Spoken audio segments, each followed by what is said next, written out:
En el afán de consolidar la soberanía sobre los territorios, a través de la historia han ocurrido un sinnúmero de guerras y conflictos. Contados han sido los casos en los que los países han acordado compartir la soberanía en lugar de seguir compitiendo por imponerse. Los pocos territorios en los que ha ocurrido esto son denominados como condominios. ¿Te interesa conocer 5 condominios y cómo sus respectivas soberanías fueron compartidas? Dale, entonces quédate hasta el final del video, pero antes, ¿sabías que solo el 40% de los que ven mis videos están suscritos? Si eres parte del otro 60%, te invito a que te suscribas al canal y actives la campanita para que no te pierdas ninguno de mis videos.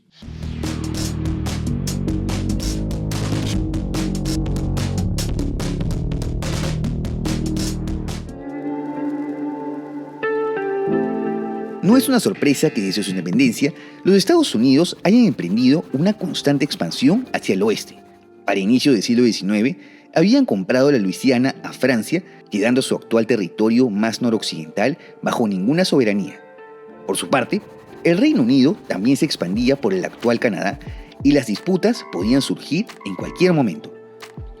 A decir verdad, el territorio ya había sido reclamado por Francia, por Rusia, que se encontraba en ese momento asentada en Alaska, y por España, quien llegó a considerarlo como parte del territorio de Nootka, sobre el cual hablamos más a detalle en este video. Los españoles renuncian oficialmente a la soberanía sobre este territorio mediante el Tratado Adam-Onis, a cambio de reivindicar Texas y Florida.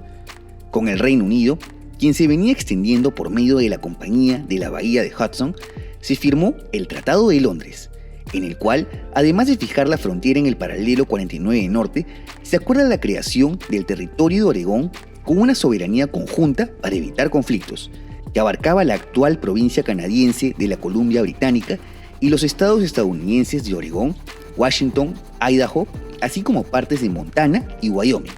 Desde aquí, se fue incentivando la migración de colonos a un territorio tan remoto y con muy escasa población, y para 1843 llegaron a establecer su propio gobierno. Para evitar cualquier posibilidad de que se cree una entidad ajena, ambas potencias resolvieron repartirse oficialmente el territorio siguiendo la referencia del paralelo 49 norte mediante el Tratado de Oregón en 1846, eliminando así toda posibilidad de que se convierta en un país independiente.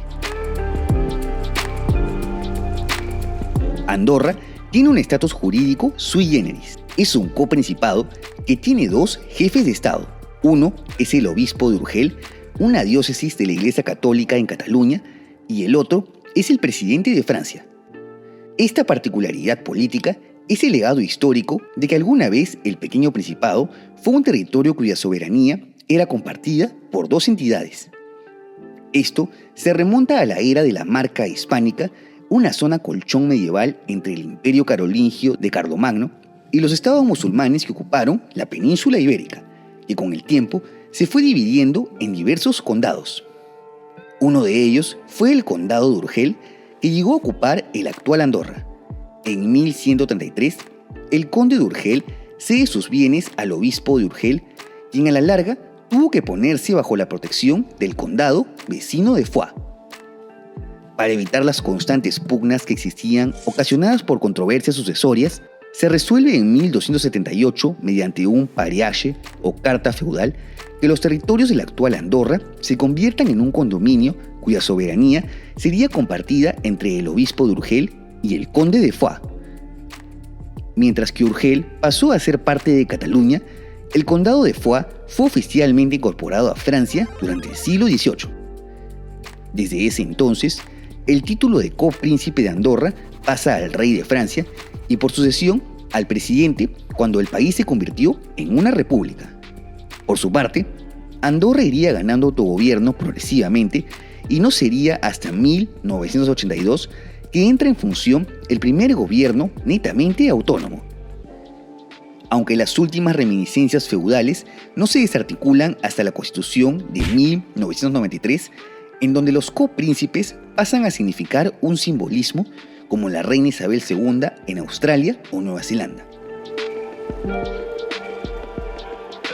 Las islas Canton y Enderbury refieren a unos atolones de coral ubicados a unos 3.000 kilómetros al sur de Hawái, por lo que significan un punto medio entre Filipinas, Australia y América. Debido a esta posición céntrica, fueron reclamadas desde el siglo XIX tanto por Estados Unidos como por el Reino Unido, quien las consideraba como parte de la colonia de las Islas Gilbert y Hélice. Es así que ambas potencias llegan a establecer bases navales en ambos atolones.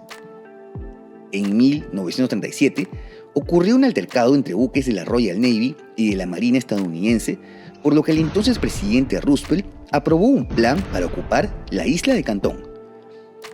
Luego de una serie de negociaciones diplomáticas entre dos países históricamente aliados, se resolvió que desde 1939 se conformaría como un condominio. Ya adelantándonos a la era de la descolonización, en 1979 se da la independencia de Kiribati.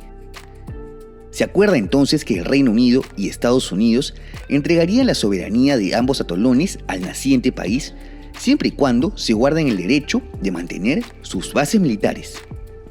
Después de todo, ninguna población llegó a establecerse permanentemente y sirve más como un punto de abastecimiento para las marinas de ambas potencias. Aunque se considere históricamente al Imperio Austrohúngaro como un país unificado, en la teoría era la unión de dos monarquías independientes, la de Austria y la de Hungría, que solo tenían en común a un mismo emperador, la defensa nacional y las relaciones exteriores. En temas de organización territorial, incluso tenían formas diferentes de subdividirse. En 1878, el Imperio Austrohúngaro ocupa un nuevo territorio, el Valiato de Bosnia, que hasta ese entonces hacía parte del Imperio Otomano y es ahora convertido en la provincia imperial de Bosnia y Herzegovina. Esta nueva subdivisión se incorpora como un condominio que sería administrado conjuntamente por los reinos de Austria y de Hungría. Probablemente lo más curioso de este condominio fue que en 1908 fue anexado oficialmente por Austria-Hungría, lo cual desencadenó la muy conocida Crisis de Bosnia, mediante la cual diversas partes protestaron, conllevando a elevar las tensiones y convirtiéndose así en uno de los precedentes más importantes de la Primera Guerra Mundial. Como sabrás, tras la derrota de las potencias centrales durante este conflicto, al ser de amplia mayoría eslava serbo-croata, la provincia imperial de Bosnia es anexada por Serbia, dando pase así al reino de los serbios, croatas y eslovenos, estado predecesor de la muy conocida Yugoslavia. Aunque las islas Vanuatu hayan sido avistadas por primera vez en 1606 por una expedición española, no fueron colonizadas hasta el siglo XVIII tanto por franceses como por británicos. Ambas potencias rivales sabían que en cualquier momento estallarían las tensiones, como en tantas otras partes del mundo en donde buscaban asentarse, pero en este caso prevaleció la diplomacia.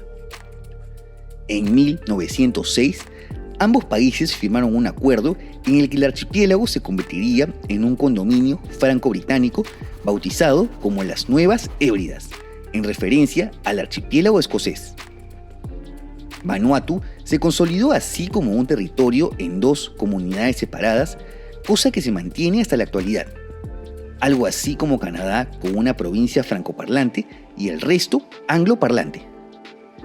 Lo curioso es que con esta mezcla, sumado a las lenguas polinesias existentes, se formó un creolé conocido como el bislama, que incluye el léxico y vocabulario del francés y del inglés. Bajo el condominio, las Nuevas Hébridas operaron bajo dos sistemas legales separados. Los ciudadanos franceses eran gobernados bajo la ley francesa y los ingleses bajo la británica. Tras la independencia de las Nuevas Hébridas de ambas potencias en 1980, Vanuatu mantiene el inglés y el francés como lenguas oficiales junto con el bislama, situación que se mantiene hasta la actualidad. En fin, estos han sido los 5 condominios del día de hoy. Como ves, son pocos los casos de esta curiosa situación política, pero no existentes. ¿Qué otro condominio conoces? No te olvides de dejar tu comentario y de suscribirte al canal. Asimismo, te dejo en la descripción mis redes sociales Y por si quieres ver los nuevos videos en preestreno y tener una mayor interacción conmigo, tus donaciones en Patreon o miembros del canal son bienvenidas. ¡Hasta la próxima!